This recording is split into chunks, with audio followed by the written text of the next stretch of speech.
Que faisiez-vous le 14 août 1926? Quelle heure? 7 heures du matin.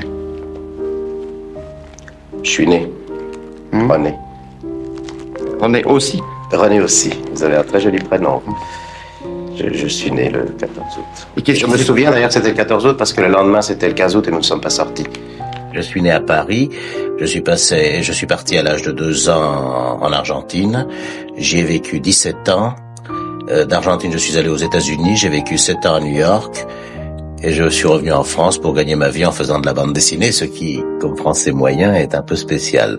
Chose que j'avais, et ça je crois que c'était glandulaire, j'avais envie de faire rire les gens.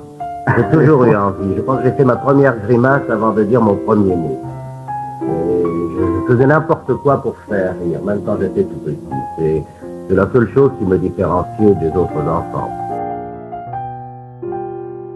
Goscinny était un homme qui ne pouvait se complaire que dans le fait de pouvoir faire rire les autres.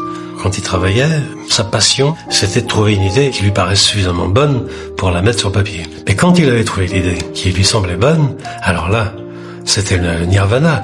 Il avait sa petite machine à écrire, toujours la même. Puis alors là, il levait ses petits doigts en l'air, là, comme ça, puis toc, il commençait à travailler. Il commençait à pondre son scénario, et là, c'était, pour lui, c'était, je vous dis, c'était sa raison de vivre. Il était heureux parce qu'il sentait qu'il était dans l'élément pour lequel il avait été fait. Il avait été conçu depuis sa naissance pour ça. Non, René, non, et tu le fais bien. Tu es tombé dans la marmite étant bébé, les effets de la potion sont permanents chez toi. Laissez-le-moi! Laissez-le-moi! Oh, que je voudrais être calife à la place du calife!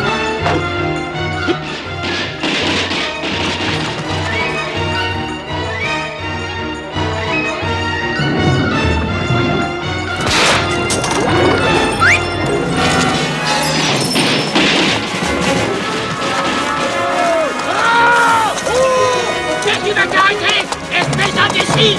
Tu vas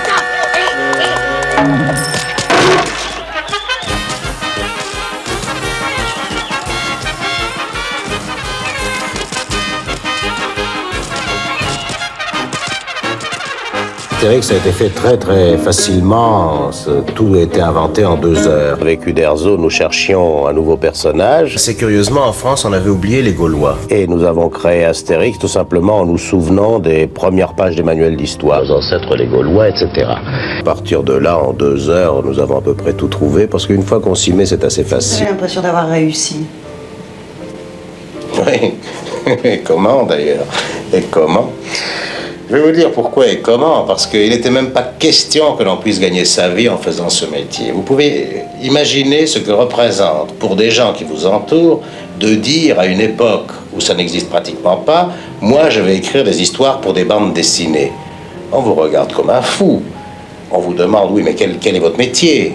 Est-ce que vous faites des études? Quel est votre métier sérieux? Alors de me dire, et je me le dis tout le temps, constamment, que je peux vivre en faisant ce métier, j'estime que j'ai réussi, mais vraiment très bien réussi, certainement.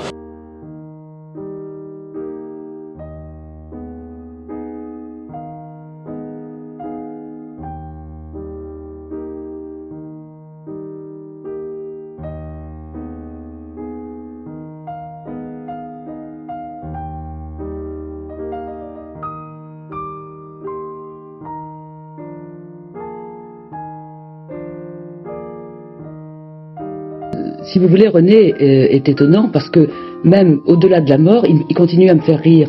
Je crois pas qu'il y a beaucoup de défunts qui vous font rire en n'étant plus là. Enfin, vraiment, René n'est pas mort pour moi.